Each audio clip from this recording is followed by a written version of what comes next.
Howdy everyone, Tasty here, and thank you for joining me for another Random Gaming News, where I have a few quick mentions for you here today that I think you might be interested in, as well as Mega64 being banned from Twitch, and Twitch being sued for $2.9 billion. So yeah, a lot of Twitch news today. We'll get into what all that is there in just a little bit.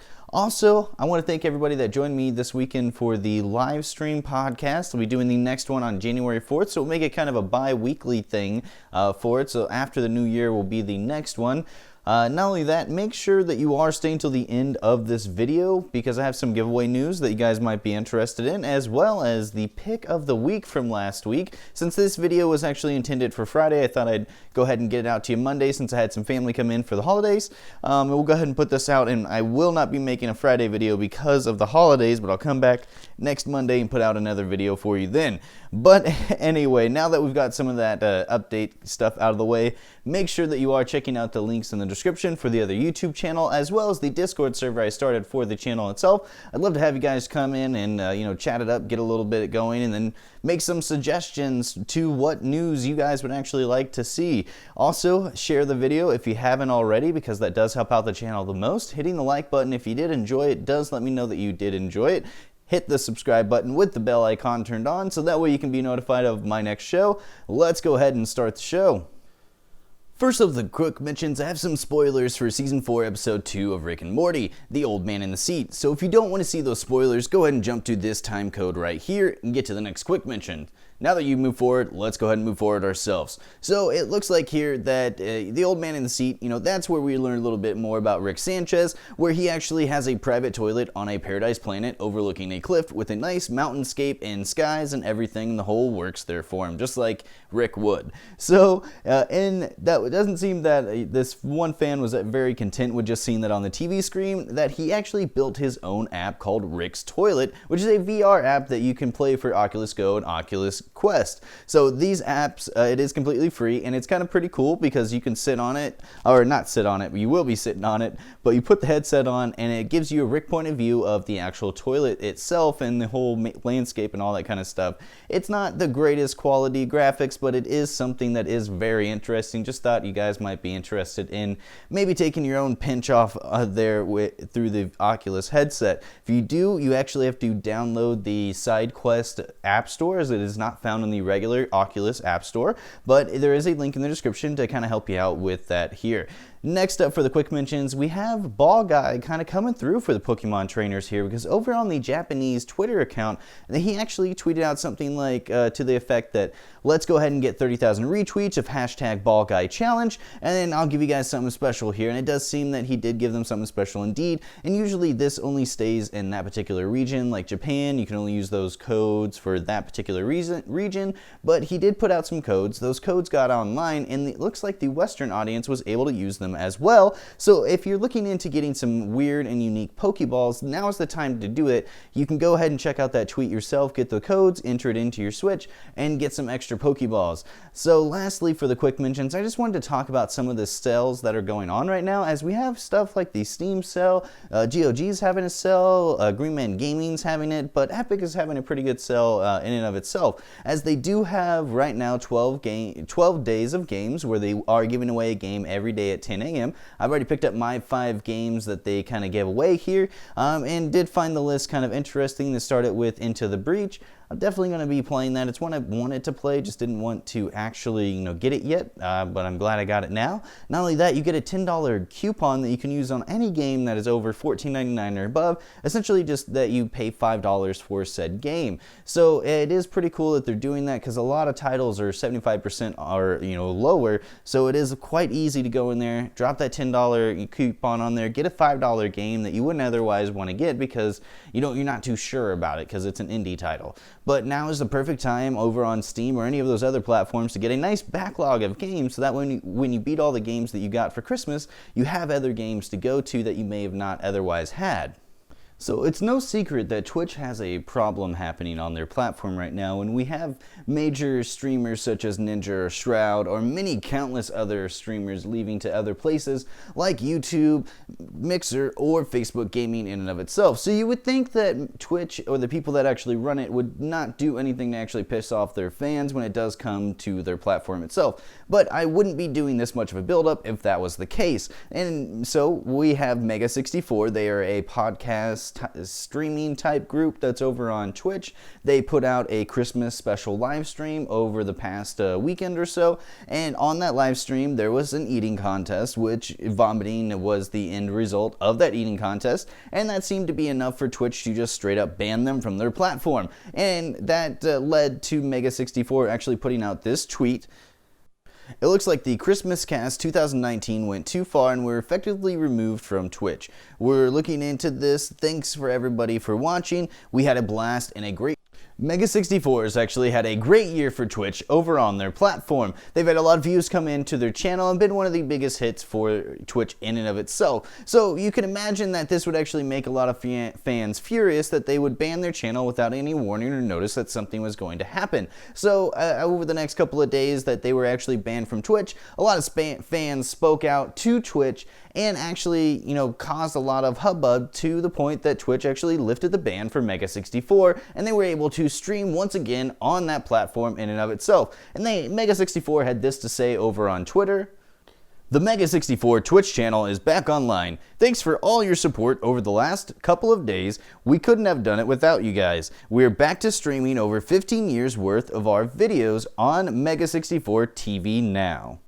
So it would seem that everything is back in order for that, at least that Twitch channel in and of itself, and some of the stories that we're going to get into in just a moment makes me a little worried that Twitch is maybe heading in the wrong direction to where we may not have them anymore. I know it's a hot take and they are kind of a big platform, but losing big people like Shroud and Ninja and a few other people to Mixer, YouTube, or Facebook Gaming is very, hurting to that channel's bottom line. And if this other, news story comes through and actually hits them in and of itself, I don't see a whole lot of ways out of it for Twitch other than maybe selling themselves off to a bigger, corporation.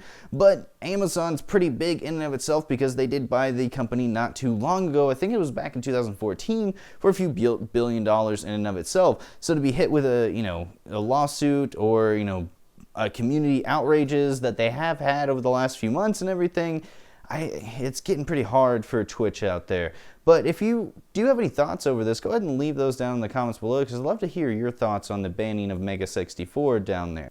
I want to take a look at this $2.9 billion lawsuit that might be hitting Twitch. So the lawsuit was actually filed in Russia from the Rambler Group, which is the third largest internet company over there in Russia. And they're actually accusing Twitch of having around 36,000 live streams of the English Premier League games, which Rambler Group has exclusive rights to any of the airings of those games on any platform. And this is going from August to November that happened over on Twitch. So Moscow courts did put a stop to any of those streams that were going on or previously happened, but Twitch went ahead and took all of those down anyway and took down anybody else that was kind of infringing upon that. So it became more of a non-problem for that kind of thing. But they were set to review this case on December 20th. I haven't found a whole lot other than that it may have been dropped. We'll get into that in just a little bit later here for us.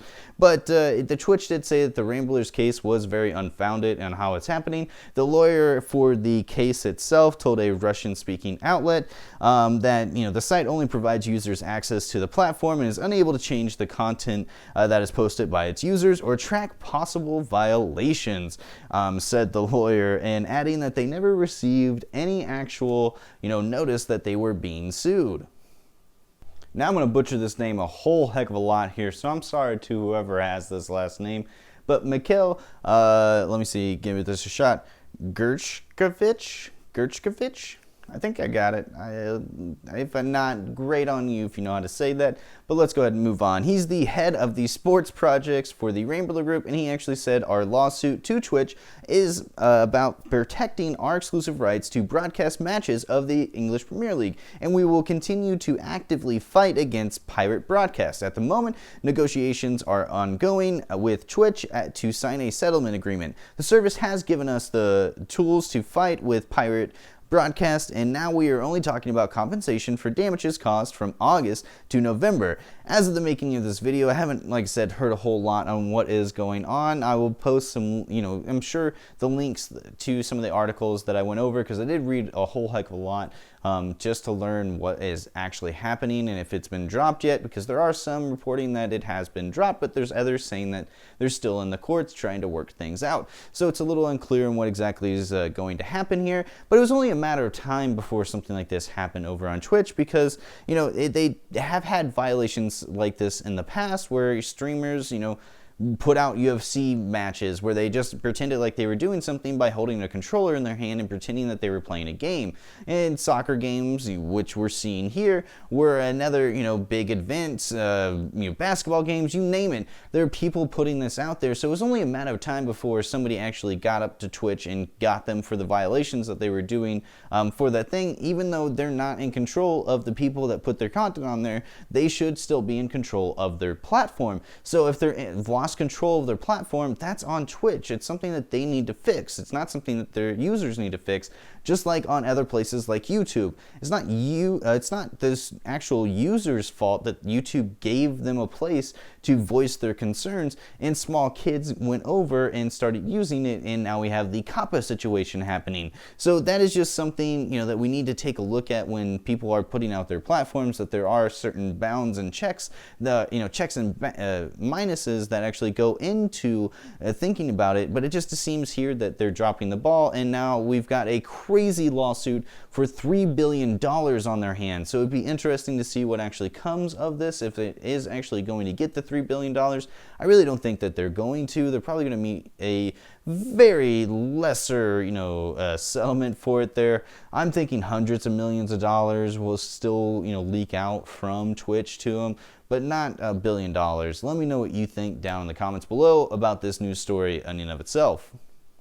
So I just wanted to say real quick that the whole COPPA situation, I do understand that there are grown men taking advantage of little kids. I just wanted to, really giving you an example in that last segment there of something that, kind of went when what's going on here on Twitch, and what may happen if the lawsuit is actually something that is billions of dollars, that it will kind of trickle down to the users themselves. Not that there's, anything else going on, because we have users like myself that's not really kid friendly but not really adult situated, so it's kind of weird to kind of place this on where exactly it's going to lie.